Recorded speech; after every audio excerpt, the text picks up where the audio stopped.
Hello dear friends, thank you for joining me on my YouTube channel Cook with DJ। आज आपके सामने मैं एक एयर फ्रायर जो कि इनालसा का है, Inalsa fry light air fryer, इसकी अनबॉक्सिंग करके दिखाऊंगा आपको। और क्योंकि मैंने कई तरह के एयर फ्रायर यूज़ किए हैं, सो इसकी क्वालिटी वगैरह के बारे में भी बताऊंगा और कैसा है ये एयर फ्रायर, कितनी कीमत है इसकी।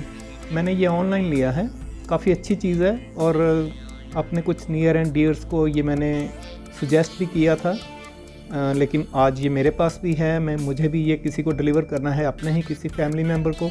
लेकिन उससे पहले मैं आपको ये खोल के दिखाता हूँ और आपको बताऊँगा कि if it is worth buying और not. So let me do that. जब हम इस बॉक्स को खोलते हैं तो सबसे पहले उस पर उन्होंने दी है रेसिपी बुक। इसमें काफ़ी उन्होंने रेसिपीज़ बताई हैं जो आप इजीली इसमें बना सकते हैं। बाकी जब आप जैसे जैसे प्रैक्टिस करते जाएंगे आपको इसके यूजेस का पता चलता जाएगा। अब जो एयर फ्रायर है वो मैं आपको बॉक्स से निकाल के दिखाता हूँ।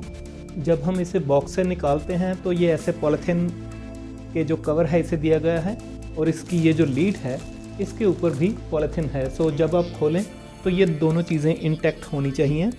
ये जो एयर फ्रायर है इनालसा का, इसे अब मैंने अनबॉक्स कर लिया है और फिट एंड फिनिश इसकी अच्छी लग रही है। ये जो ऊपर का नॉब है ये टेम्परेचर कंट्रोल डिवाइस है, इससे आप टेम्परेचर सेट कर सकते हैं। और जो रेंज इन्होंने दिया है वो है 140 डिग्री टू 200 डिग्री सेंटीग्रेड। और ये जो टाइमर है, this knob belongs to fix the timer. So ये इन्होंने दिया है 30 मिनट्स तक हम इसे फिक्स कर सकते हैं जहाँ चाहें। ये दो इंडिकेटर्स हैं इसके ऊपर, एक है पावर का और दूसरा है हीटिंग का। सो इसको मैंने प्लग इन कर दिया है पीछे से। सो जब मैं इसका टाइमर ऑन करूँगा तब ऊपर वाला इंडिकेटर ग्लो करेगा, उससे पता चल जाएगा कि सप्लाई इसमें आ गई है। और जो हीटिंग वाला इंडिकेटर है वो तब तक ग्लो करेगा जब तक इसका टेम्परेचर अचीव नहीं हो जाता। जो सेट टेम्परेचर जब आ जाएगा तो वो इंडिकेटर भी बंद हो जाएगा और पावर का इंडिकेटर चलता रहेगा। उससे ये पता चलता है कि जो सेट टेम्परेचर है वो अचीव हो गया है। अब मैं आपको चला के भी दिखाता हूँ हाउ इट वर्क्स।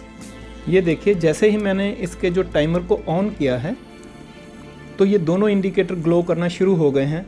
या तो ये इंडिकेटर्स तब बंद होंगे जब ये टाइमर इसका 0 पे आ जाएगा वापस, और ऑरेंज इंडिकेटर तब बंद होगा जब ये अपना टेम्परेचर अचीव कर लेगा।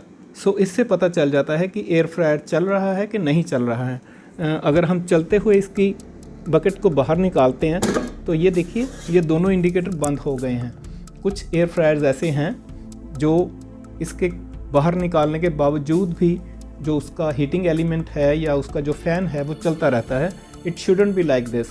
लेकिन जब ये इंसर्ट कर दें इसको, then it should start working. Look at this. अब मैं आपको इसकी बकेट खोल के दिखाता हूँ।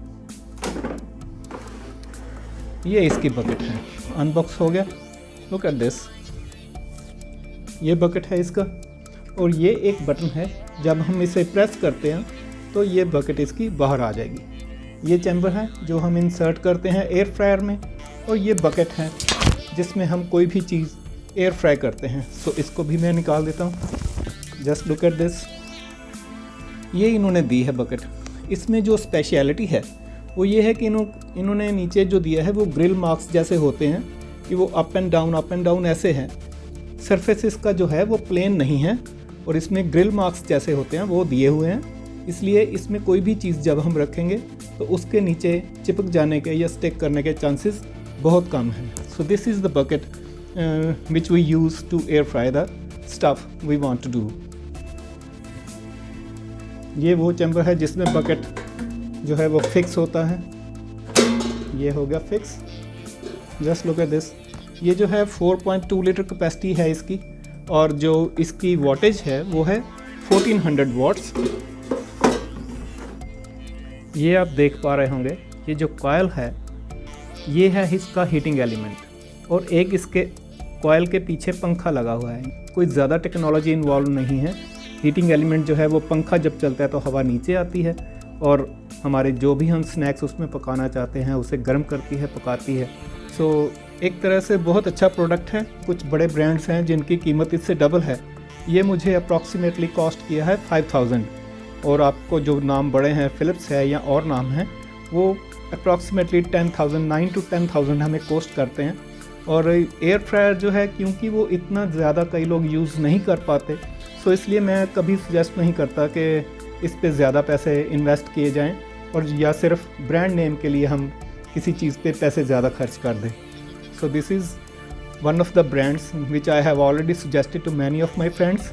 सो अगर रेंज इसमें आपने लेना है 5 to 6,000 तो ये एक बहुत अच्छा प्रोडक्ट है। अगर आपने कोई हाई एंड लेना है तो वो बात अलग है। मैं वैसे जो हेवल्स का है, हेवल्स प्रो लाइफ DG, वो भी यूज़ कर रहा हूँ, मेरे पास वो भी है, अच्छा है वो भी, उसकी वाटेज कम है। लेकिन अगर इस रेंज में आपने अच्छा गैजेट लेना है या एयर फ्रायर अपने किचन में ऐड करना है तो I personally suggest you can go with this. It's really good. जिन्होंने मेरे कहने पे लिया है दे आर क्वाइट हैप्पी। वो 1-1.5 साल से 2 साल से यूज़ कर रहे हैं, उन्हें कोई दिक्कत नहीं आई है। सो आप भी चाहें तो इसे ले सकते हैं। It is really nice. So give it a try, it's really nice. Thank you very much. Thank you.